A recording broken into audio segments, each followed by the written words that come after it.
प्यारे शिव भक्तों, Hindi story channel में आपका स्वागत है। आज हम भगवान शिव की साधना से उत्पन्न होने वाले कुछ विशेष लक्षणों की चर्चा कर रहे हैं। भगवान शिव, जिन्हें देवों के देव महादेव कहा जाता है, उनकी साधना में अलग अलग प्रकार के अनुभव होते हैं। ये अनुभव कई बार साधक को भ्रमित कर सकते हैं, लेकिन अगर गहराई से इनका विश्लेषण करें तो ये लक्षण साधना के मार्ग पर साधक के लिए सकारात्मक संकेत होते हैं।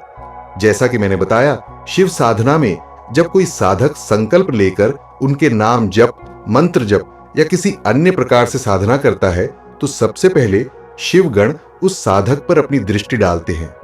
शिवगण भगवान शिव के सेवक होते हैं जो शिव भक्तों की परीक्षा लेने के लिए जाने जाते हैं।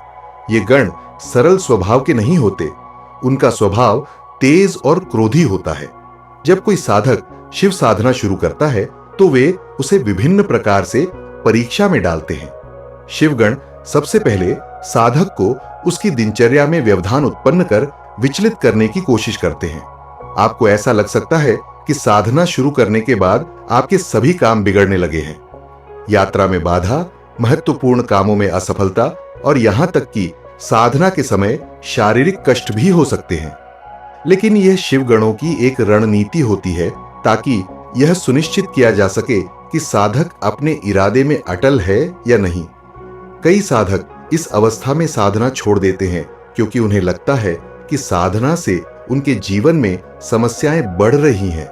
लेकिन जो साधक इस परीक्षा में सफल हो जाते हैं वे शिवगणों के प्रिय हो जाते हैं और उनकी साधना उच्च स्तर पर पहुंचने लगती है। जब साधना गहराई पकड़ने लगती है तो साधक के शरीर में कुछ विशेष लक्षण प्रकट होते हैं।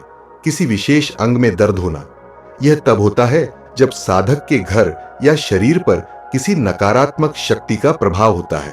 साधना करने से यह शक्ति सक्रिय हो जाती है और साधक को बाधा पहुंचाने का प्रयास करती है।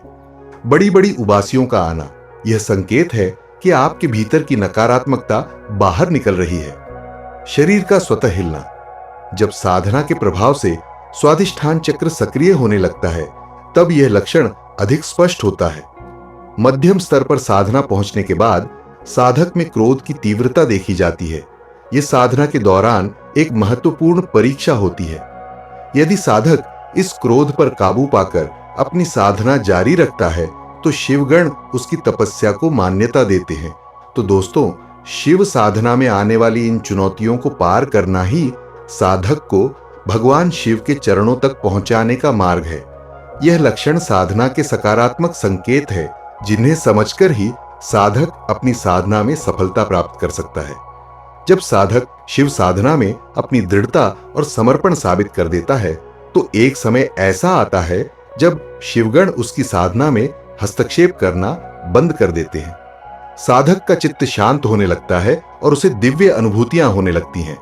ये अनुभव केवल मानसिक ही नहीं बल्कि शारीरिक और आध्यात्मिक भी होते हैं। साधना के दौरान साधक को अपने शरीर में ऊर्जा का एक विशेष प्रवाह महसूस होने लगता है। कभी यह सिर के शीर्ष से लेकर पैरों तक फैलता है तो कभी हृदय क्षेत्र में तेज ऊर्जा का संचार होता है।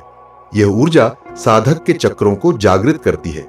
विशेषकर स्वादिष्ठान और अनाहत चक्र में कंपन महसूस होना एक महत्वपूर्ण संकेत है। जिन साधकों की साधना गहन होती है उन्हें कई बार दिव्य संगीत सुनाई देता है। यह संगीत बाहरी नहीं बल्कि आंतरिक होता है जो साधक के चित्त को पूरी तरह शांत कर देता है। इसके अलावा साधक को कई बार बिना किसी बाहरी स्रोत के अद्भुत महक का अनुभव होता है जो शिव की उपस्थिति का संकेत है। उन्नत साधकों को ध्यान की अवस्था में भगवान शिव का दर्शन होने लगता है। यह दर्शन कभी प्रत्यक्ष तो कभी प्रतीकात्मक हो सकता है। भगवान शिव कभी अपने गणों के रूप में तो कभी स्वयं ज्योति स्वरूप में प्रकट होते हैं। यह साधक के लिए एक अनमोल अनुभव होता है और उसकी साधना को और दृढ़ बना देता है। लेकिन साधना का यह स्तर भी पूर्ण नहीं होता। जब साधक को दिव्य अनुभव होने लगते हैं तो कई बार अहंकार का बीज मन में अंकुरित हो सकता है। साधक को यह लगने लगता है कि अब वह साधना में पारंगत हो गया है। यही शिव गणों की अगली परीक्षा होती है। वे साधक के अहंकार को तोड़ने के लिए नई परिस्थितियां उत्पन्न करते हैं। साधक को ऐसा महसूस होता है कि उसकी साधना निष्क्रिय हो गई है। दिव्य अनुभव अचानक समाप्त हो जाते हैं। बाहरी जीवन में अप्रत्याशित समस्याएं आने लगती हैं। यह परीक्षा साधक के धैर्य और समर्पण की अंतिम कसौटी होती है। जो साधक इस स्थिति में भी धैर्य बनाए रखते हैं और शिव के श्री चरणों में समर्पित रहते हैं, उन्हें भगवान शिव का पूर्ण आशीर्वाद प्राप्त होता है। इस अवस्था में भगवान शिव साधक को अपना दिव्य वरदान प्रदान करते हैं। यह वरदान केवल सांसारिक सुख सुविधाओं का नहीं होता, बल्कि साधक के चित्त को शाश्वत शांति और ज्ञान का उपहार मिलता है। साधक अपने भीतर असीम आनंद का अनुभव करने लगता है। उसकी साधना अब केवल एक क्रिया नहीं रहती, बल्कि जीवन का अभिन्न अंग बन जाती है। तो दोस्तों, शिव साधना में आने वाले इन अनुभवों और परीक्षाओं को धैर्यपूर्वक स्वीकार करना ही साधक को भगवान शिव के श्री चरणों तक पहुंचाता है। अगर आपको यह जानकारी पसंद आई हो तो इसे लाइक करें, शेयर करें और हमारे हिंदी स्टोरी चैनल को सब्सक्राइब करना न भूलें। धन्यवाद। हर हर महादेव।